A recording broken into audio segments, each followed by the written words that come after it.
রামপ্রসাদ সেন ছিলেন অষ্টাদশ শতাব্দীর এক বিশিষ্ট বাঙালি শাক্ত কবি ও সাধক। Welcome back to Mitra a story নিটার। আজকে আমি রামপ্রসাদের জীবন সংক্রান্ত নানান বাস্তব ও অলৌকিক কিংবদন্তি যা বাংলার ঘরে ঘরে প্রচলিত আছে তারই কিছু কথা তোমাদের শোনাবো। অষ্টাদশ শতাব্দী বাংলা, বিহার, উড়িষ্যার নবাবের আসনে আসীন ছিলেন সিরাজউদ্দৌলা। শৌখিন নবাবের নানা শখের মধ্যে ছিল দুষ্প্রাপ্য রত্ন সংগ্রহেরও শখ। নবাব সেই শখ পূরণ করতেন উত্তর কলকাতার ধনাঢ্য রত্ন ব্যবসায়ী দুর্গাচরণ মিত্রের কাছ থেকে। বাগবাজারে ছিল তার সেরেস্তা। একদিন সেরেস্তা থেকে হন্তদন্ত হয়ে দুর্গাচরণ বাবুর কাছে ছুটে এসেছিলেন তার খাজাঞ্চি, হাতে হিসাবের খাতা। খাজাঞ্চি বলেছিলেন, কর্তা, সর্বনাশ হয়ে গিয়েছে।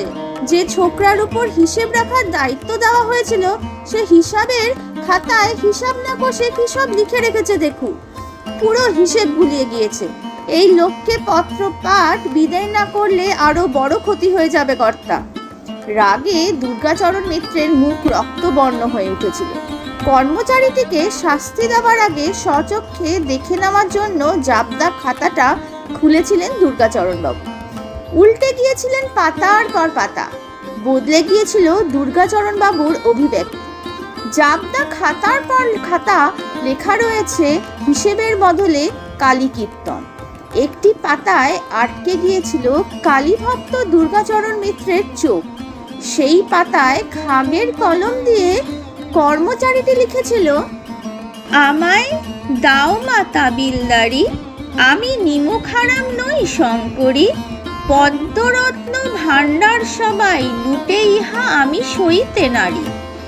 ভাড়ার জিম্মা যার কাছে মা, সে যে ভোলা ত্রিপুরারি, শিব আশুতোষ স্বভাব দাতা, তবু জিম্মা রাখো তারি, অর্ধ অঙ্গ যায় গির, তবু শিবের মাইনে ভারী। আমি বিনা মাইনার চাকর কেবল, চরণ ধুলার অধিকারী, যদি আমার বাপের ধারা ধরো তবে বটে আমি হারি, যদি আমার বাপের ধারা ধরো তবে মা পেতে পারি। প্রসাদ বলে এমন পদের বালাই লয় আমি মরি, ও পদের মতন পদ পাই তো সে পদ লয়ে বিপদ সারি। খাতা নিয়ে দুর্গাচরণ মিত্র দৌড়েছিলেন সেরেস্তার দিকে, তার থেকেও বড় কালী ভক্তকে দেখার জন্য, যিনি শাস্তির খাড়া অগ্রাহ্য করে মা কালীর পদতলে নিজেকে বিলীন করে দিয়েছেন। দুর্গাচরণ বাবুকে সেরেস্তায় হন্তদন্ত হয়ে আসতে দেখে খুশি হয়েছিলেন সেরেস্তার অন্য কর্মচারীরা। এবার সেরেস্তা থেকে বিদায় নেবে আপন ভোলা ছোকরাটি। সেরেস্তায় ঢুকে দুর্গাচরণ বাবু সটান চলে গিয়েছিলেন যুবক রামপ্রসাদ সেনের কাছে। রামপ্রসাদকে জিজ্ঞাসা করেছিলেন, হিসেবের খাতায় কেন কালী কীর্তন লিখেলে? চাকরি হারানোর ভয়ে শঙ্কিত রামপ্রসাদ ছলছল চোখে দুর্গাচরণ বাবুকে বলেছিলেন তার জীবন কাহিনী। হুগলি নদীর তীরে অবস্থিত হালি শহর বা কুমারহট্ট, সেখানকার এক গ্রামের এক বৈদ্য ব্রাহ্মণের পরিবারে রামাপ্রসাদের জন্ম। পিতা রাম সেন ছিলেন আয়ুর্বেদিক চিকিৎসক। তিনি চেয়েছিলেন ছেলে তার পেশা গ্রহণ করুক, কিন্তু ছেলেবেলা থেকেই রামপ্রসাদকে আকর্ষণ করত আধ্যাত্মিক জগৎ। পাছে ছেলে সন্ন্যাসী হয়ে যায়, তাই 22 বছর বয়সী রামপ্রসাদের সঙ্গে বিয়ে দেওয়া হয়েছিল বালিকা সর্বাণী। পারিবারিক প্রথা অনুযায়ী বিবাহের পর কুলগুরু মাধব আচার্যের কাছ থেকে শিক্ষা ও দীক্ষা গ্রহণ করেছিলেন রামপ্রসাদ ও সর্বাণী। সেই দিন থেকেই রামপ্রসাদ মার কালী পদতলে নিজেকে সঁপে দিয়েছিলেন। গ্রহণ করেছিলেন বঙ্গদেশে কালী পুজোর প্রবর্তক তান্ত্রিক যোগী কৃষ্ণানন্দ আগমবাগীশের শিষ্যস্ত। রামপ্রসাদকে তন্ত্র সাধনা ও কালী পুজোর পদ্ধতি শিক্ষা দিয়েছিলেন মহাযোগী আগমবাগীশ। কিন্তু বাবার মৃত্যুর পর সংসারে নেমে এসেছিল দরিদ্র। তাই বাধ্য হয়ে কালী সাধনা ত্যাগ করে দুর্গাচরণ মিত্রের সেরেস্তায় খাতা লেখার কাজ নিয়েছিলেন তিনি। কিন্তু এই কাজ তার জন্য নয়, কারণ মা কালী ছাড়া তার মাথায় অন্য কোনো চিন্তা আসে না। নেহাত সংসারের মুখে অন্ন তুলে দেওয়ার জন্য বাধ্য হয়ে তিনি সেরেস্তার কাজ নিয়েছিলেন। রামপ্রসাদ সেনের আকপট স্বীকারোক্তি শুনে দুর্গাচরণের চোখ জলে ভরে উঠেছিল। ভাববিহ্বল হয়ে তিনি চেপে ধরেছিলেন রামপ্রসাদের হাত দুটো। বলেছিলেন রামপ্রসাদকে আর সেরেস্তায় কাজ করতে হবে না, তিনি বাড়ি ফিরে গিয়ে কালী মায়ের সাধনায় নিজেকে নিয়োজিত করুন। তার সংসার চালানোর ভার এখন থেকে দুর্গাচরণের। মাস মাইনে 30 টাকা প্রতি মাসে তার কাছে পাঠিয়ে দেওয়া হবে। স্তম্ভিত রামপ্রসাদ কালী নাম জপ করতে করতে বিদায় নিয়েছিলেন দুর্গাচরণ মিত্রের সেরেস্তা থেকে। রামপ্রসাদ সেন হয়েছিলেন সাধক রামপ্রসাদ। গ্রামে ফিরে রামপ্রসাদ বেছে নিয়েছিলেন তন্ত্রমতে পবিত্র একটি স্থান। সেখানে স্থাপন করেছিলেন পঞ্চবটী এবং পঞ্চমুণ্ডির আসন। জগৎ সংসার থেকে বিচ্ছিন্ন হয়ে ডুবে গিয়েছিলেন নিগুড় কালী সাধনায়। প্রথম 10 বছর বীরাচার, তারপরে বিদ্যাচার সাধনায় নিমগ্ন হয়ে গিয়েছিলেন রামপ্রসাদ। সারাদিন পড়ে থাকতেন পঞ্চমুণ্ডির আসনে। কাছেই এক চালাঘরে মায়ের প্রতিমা নিজ হাতে তৈরি করে নিত্য পূজা করতে শুরু করেছিলেন। সারাদিন কাটতো তার মায়ের ধ্যান, পূজা, হোম যজ্ঞ নিয়ে। মায়ের নাম জপ করতেন অষ্টপ্রহর। এরই ফাঁকে মাকে শোনাতেন স্বরচিত শ্যামা সঙ্গীত। রামপ্রসাদের চোখ থেকে তখন ঝরে পড়ত অশ্রুধারা। আপামার বাঙালির কাছে রামপ্রসাদ সেন হয়ে গিয়েছিলেন সাধক রামপ্রসাদ। শ্যামা সঙ্গীতে এসেছিল রামপ্রসাদী ধারা। কালী সাধনার পাশাপাশি রামপ্রসাদ অক্ষর দিয়ে বেঁধে রাখতেন মায়ের প্রতি তার আবেগ ও অনুভূতিগুলোকে। তিনি বাংলার প্রথম কবি যিনি স্বরচিত শ্যামা সঙ্গীতের মাধ্যমে তান্ত্রিকদের শ্মশানবাসিনী দেবী কালীকে পৌঁছে দিয়েছিলেন বাঙালির ঘরে ঘরে। রামপ্রসাদ রচিত শ্যামা সঙ্গীতে মা কালী ভয়ঙ্কর ও উগ্র রূপিণী দেবী নন। কখনো তিনি মা, কখনো মেয়ে, কখনো বা স্ত্রী। তার গানের মুগ্ধ শ্রোতা ছিলেন মহারাজ কৃষ্ণচন্দ্র। তিনি রামপ্রসাদকে সভাকবি হিসেবে পেতে চেয়েছিলেন, কিন্তু যিনি মা কালীর শেকলে নিজেকে বেঁধেছেন তিনি রাজার গোলামি করবেন কেন, তাই তিনি প্রস্তাবটি সবিনয়ে ফিরিয়ে দিয়েছিলেন। তবে তার পরিবর্তে মহারাজকে উপহার দিয়েছিলেন বিদ্যাসুন্দর কাব্য। কাব্যটি মহারাজ পড়তে দিয়েছিলেন মঙ্গল কাব্যের প্রবাদ প্রতিম কবি ভরতচন্দ্র রায় গুণাকরকে। কাব্যটি পাঠ করে মোহিত হয়ে গিয়েছিলেন ভারতচন্দ্র। তার প্রস্তাব অনুমোদন করে মহারাজ কৃষ্ণচন্দ্র রামপ্রসাদকে দিয়েছিলেন কবিরঞ্জন উপাধি। ঊনবিংশ শতাব্দীর সর্বশ্রেষ্ঠ চিন্তানায়ক শ্রী রামকৃষ্ণ পরমহংসদেবও রামপ্রসাদী সঙ্গীতের অনুরাগী ছিলেন। সর্বক্ষণ তার সুমিষ্ট কণ্ঠে ধ্বনিত হতো রামপ্রসাদের লেখা শ্যামা সঙ্গীতের কলিগুলি। নিজেকে কালীর বেটা বলতেন সাধক কবি রামপ্রসাদ, তাই তার লেখায় ঝরে পড়ত মা কালীর প্রতি তার ভালোবাসা, আবেগ, অভিমান, এমনকি রাগও। তবে প্রতিটি শব্দে মিশে থাকত ভক্তিরস। কখনো তিনি মা কালীকে নিজের মেয়ে ভেবে চরম অভিমানে লিখেছেন, আর তোমায় রাখবো না কালী, তুমি মেয়ে হয়ে অসি ধরে ল্যাংটা হইয়া রণ করিলি, দিয়াছিলি একটি বৃত্তি, তাও তো দিয়ে হরে নিলি। আবার তিনি অনুভব করেছিলেন জগৎ জননী মা কালীর পদতল বিনা গতি নেই, তাই লিখেছিলেন, মন রে কৃষিকাজ জানো না, এমন মানব জীবন রইল পতিত, আবাদ করলে ফলতো সোনা, কালী নামে দেওরে বেড়া, ফসল তোর চুপ হবে না, সে যে মুক্ত কেশের শক্ত বেড়া, তার কাছেতে জম ঘেঁষে না। কখনো রামপ্রসাদ মাকে জানাচ্ছেন তার দুঃখের 12 মাসা। অধর্মে ডুবে যাওয়া দেশ ছাড়তে চাইছেন তিনি, কিন্তু পারছেন না, কারণ এ দেশের মাটি কালী মায়ের পদস্পর্শে ধন্য। তাই সাধক কবি লিখেছিলেন, আমি এত দোষী কিসে, ওই যে প্রতিদিন হয় দিন যাওয়া ভার, সারাদিন মা কাঁদি বসে।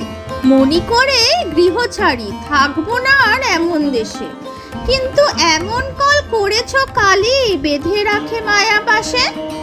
কখনো ছদ্ম রাগ দেখিয়ে মাকে খেয়ে নেওয়ার কথা বলে লিখেছেন, এবার কালী তোমায় খাবো, খাবো খাবো গো দিন দয়াময়ী। তারা গণ্ডযোগে জন্ম আমার, গণ্ডযোগে জন্ম হলে সে হয় যে মা খেকো ছেলে। এবার তুমি খাও কি আমি খাই মা, দুটোর একটা করে যাব। আসলে তিনি এই গানটির মাধ্যমে নিজের শরীরের প্রতিটি কোষে কোষে ভবতারিণী মায়ের উপস্থিতি চেয়েছেন। মায়ের প্রতি তার রাগও যে সর্বশ্রেষ্ঠ ভক্তিরস, যার তুলনা মেলা হার। ভিটের বেড়া বেঁধেছিলেন মা কালী। ভারতের বেশিরভাগ উচ্চকোটির সাধক সাধিকার জীবনের সঙ্গে জড়িত আছে নানা অলৌকিক কাহিনী, যা বিজ্ঞান নির্ভর সভ্যতার কাছে অবাস্তব মনে হলেও সেসব কাহিনী বিশ্বাস করেন ভক্তিরসে আপ্লুত ভক্তকুল। সেই রকমই কিছু কাহিনী জড়িয়ে আছে সাধক রামপ্রসাদের জীবনের সঙ্গে। কাহিনীগুলি বেশিরভাগই লোকমুখে প্রচারিত। একবার প্রবল প্রাকৃতিক দুর্যোগের মধ্যে রামপ্রসাদ ভিটের বেড়া ভেঙে গিয়েছিল। কন্যা জগদীশ্বরীকে সঙ্গে নিয়ে রামপ্রসাদ গিয়েছিলেন বেড়া বাঁধতে। দুপুর গড়িয়ে বিকেল হয়ে গিয়েছিল বেড়া বাঁধতে বাঁধতে। রামপ্রসাদ আহার করে বেড়া বাঁধতে এলেও জগদীশ্বরী দুপুরের খাওয়া দাওয়া করেননি। তাই সে রামপ্রসাদকে না জানিয়েই চলে গিয়েছিল আহার করতে। শ্যামা সঙ্গীতে ডুবে বেড়া বাঁধতে থাকা রামপ্রসাদ টের পাননি যে জগদীশ্বরী বেড়ার আশপাশে নেই, কারণ বেড়ার অপর দিক থেকে বেড়া বাঁধার দড়িটি ফিরে আসছিল। ফিরে এসে জগদীশ্বরী দেখেছিল বেড়ার বাঁধা প্রায় শেষ হয়ে এসছে। বিস্মিত জগদীশ্বরী রামপ্রসাদকে জিজ্ঞাসা করে, রামপ্রসাদ কিভাবে একা এতখানি বেড়া দিয়ে ফেললেন? জগদীশ্বরী তো অনেকক্ষণ ছিলেন না, ঘরে খেতে গিয়েছিলেন। তখন রামপ্রসাদ মাটিতে লুটিয়ে কাঁদতে কাঁদতে বলেছিলেন, এত কাছে এলি তবুও দেখা দিলি না মা। এই ঘটনার পরে রামপ্রসাদ লিখেছিলেন সেই বিখ্যাত শ্যামা সঙ্গীত, মন কেন মায়ের চরণ ছাড়া, ও মন ভাব শক্তি পাবে মুক্তি, বাঁধ দিয়ে ভক্তি দরা। সময় থাকিতে না দেখলে মন, ছি ছি রে তোর কপাল পোড়া। মা ভক্তে ছলিতে তনয়া রূপেতে, বাঁধেন আসি ঘরের বেড়া। এত কাছে এসেও দেখা দিলেন না আরাধ্য কালীমা। এই আক্ষেপে আহার নিদ্রা ত্যাগ করেছিলেন রামপ্রসাদ। সারাদিন পড়ে থাকতেন পঞ্চমুণ্ডীর আসনে। এক অমাবস্যার রাতে কালী বেটা রামপ্রসাদ প্রতিদিনের মতন আকুল হয়ে তার মাকে ডেকে চলেছিলেন। চোখ দিয়ে অবিরাম ঝরে পড়ছিল অশ্রুধারা। মধ্যরাতে আলোকিত হয়ে উঠেছিল পঞ্চবটী। দিব্যজ্যোতির মাঝে আবির্ভূতা হয়েছিলেন মা এলোকেশী। ভাববিহ্বল রামপ্রসাদ মা মা বলে জ্ঞান হারিয়ে লুটিয়ে পড়েছিলেন পঞ্চবটির আসনের মধ্যেই। গাব গাছে ধরেছিল পদ্ম ফুল। নিষ্ঠা ভরে তান্ত্রিক মতে কালী মায়ের নিত্য পূজা করতেন রামপ্রসাদ। একদিন রাতে মায়ের পূজা করার সময় মায়ের অর্ঘ্যে পদ্ম ফুল রাখার ইচ্ছে হয়েছিল তার। ফুলের ডালিতে অন্যান্য ফুল থাকলেও পদ্ম ফুল ছিল না। আকুল রামপ্রসাদ কাঁদতে কাঁদতে মাকে বলেছিলেন, মা তোর ইশারাতেই জগৎ চলে, আমার বাসনা পূর্ণ কর মা। সেই মুহূর্তে তার কানে কেউ ফিসফিস করে বলেছিল, বাড়ির কোণে যে গাব গাছটি আছে সেইখানে যা, পদ্ম ফুল পাবি। বিস্মিত রামপ্রসাদ দৌড়ে গিয়েছিল গাব গাছটির কাছে। স্তম্ভিত হয়ে দেখেছিলেন মায়ের অপার লীলায় গাব গাছের ডালগুলিতে ফুটে উঠেছে অগণিত পদ্ম ফুল। আত্মহারা রামপ্রসাদ পদ্ম ফুল এনে নিবেদন করেছিলেন মায়ের চরণে। রামপ্রসাদের গানে মুগ্ধ হয়েছিলেন সিরাজউদ্দৌলা। একবার রাজা কৃষ্ণচন্দ্র নিজের বাজরাতে করে রামপ্রসাদকে নিয়ে গিয়েছিলেন মুর্শিদাবাদে। নবাবের দফতরে কিছু বৈষয়িক কাজ ছিল তার। মহারাজার আবদারে তাকে প্রতি সন্ধ্যায় শ্যামা সঙ্গীত শোনাতেন রামপ্রসাদ।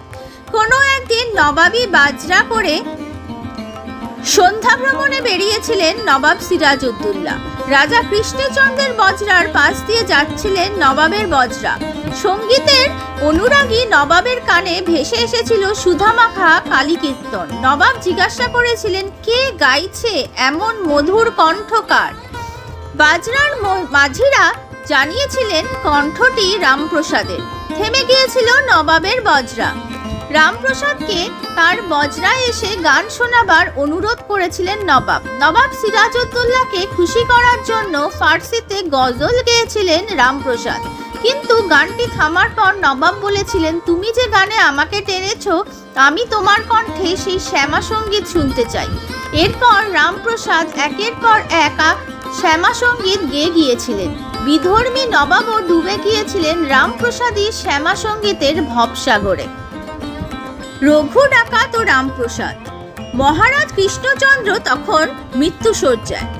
মৃত্যুর আগে রামপ্রসাদকে দেখতে চেয়েছিলেন মহারাজা। মহারাজার সঙ্গে দেখা করে তাকে গান শুনিয়ে বাড়ি ফিরছিলেন রামপ্রসাদ। ত্রিবেণীর খেয়াঘাটে তাকে ঘিরে ফেলেছিল কালীভক্ত রঘু ডাকাতের দলবল। ডাকাতি করতে যাওয়ার আগে নরবলি প্রয়োজন, তাই পথিক রামপ্রসাদকে স্নান করিয়ে নিয়ে যাওয়া হয়েছিল কালী প্রতিমার সামনে স্থাপন করা হাড়ি কাঠের সামনে। রঘু ডাকাতকে রামপ্রসাদ বলেছিল মৃত্যুর আগে তিনি একবার মায়ের পুজো করে নিতে চান। নিষ্ঠা ভরে কালী পুজো সমাপ্ত করেছিলেন রামপ্রসাদ। তারপর শ্যামা সঙ্গীত গাইতে গাইতে নির্ভীক রামপ্রসাদ হাড়ি কাঠে গলিয়ে দিয়েছিলেন গলা। বলির খাড়া উঠে এসেছিল এক ডাকাতের হাতে। কোপ দেওয়ার আগের মুহূর্তে সভায় ডাকাত দল দেখেছিলেন রামপ্রসাদের মুখের জায়গায় মা কালীর মুখ। হাত থেকে ছিটকে পড়েছিল খাড়া, বন্ধ হয়ে গিয়েছিল বলি। রামপ্রসাদের পায়ে লুটিয়ে পড়েছিল রঘু ডাকাত ও তার দলবল। পরদিন ভোরে নিজের নৌকায় রামপ্রসাদকে বাড়িতে পৌঁছে দিয়েছিলেন রঘু ডাকাত। ঘটনাটি অমূল পরিবর্তন এনেছিল রঘু ডাকাতের জীবনে। ডাকাতি ও নরবলি ত্যাগ করে রঘু ডাকাত হয়ে উঠেছিল কালী সাধক। গঙ্গাবক্ষে কালীর কোলে বিলীন হয়ে গিয়েছিলেন সাধক কবি। প্রতি বছরের মতন 1781 মতান্তরে 1775 সনেও দীপান্বিতা অমাবস্যায় কালী পুজোর আয়োজন করেছিলেন রামপ্রসাদ।